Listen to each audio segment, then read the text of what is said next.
Med nga adlaw mga tangay. Kapunin pakita ko kanindo ang balay nga mang bagong inglagtedan. Kinapunan, agpa-share kami kung ako sa mga bata. Tara, i-explore tang lugar. Silingin ta kung ano nang midyan. Tani man, pagali naman sa church, panaw-panaw kaming lagi.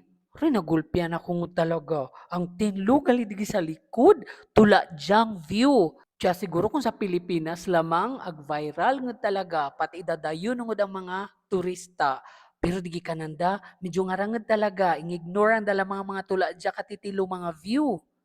We are so blessed for our new place. Midyungod talagang Baguio or midyungog Tagaytay. Maramig ang lugar, pati duro-durong mga pine trees.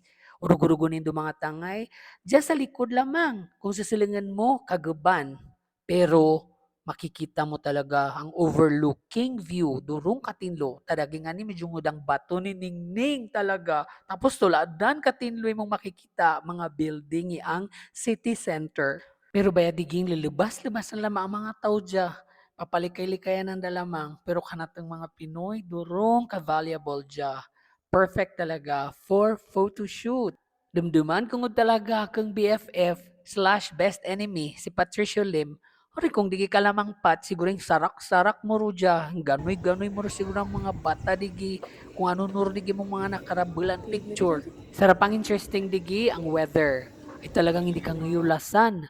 Maski nga din ka mag-suit, hindi ka nga talaga gramag-gramag sa ulas. Sa kabagay nga na-realize ko, matinlungod talaga mandang mikayban. Ay may dyan kang masusugo-sugo, may dyan kang matuturuan nga mag-picture ka nimo. Ay dyan kung ako lamang, di ko nga dyan mabuhat. Pati, hindi ando ako nga makita sa mga litrato. Ay, siyempre ako mga cameraman.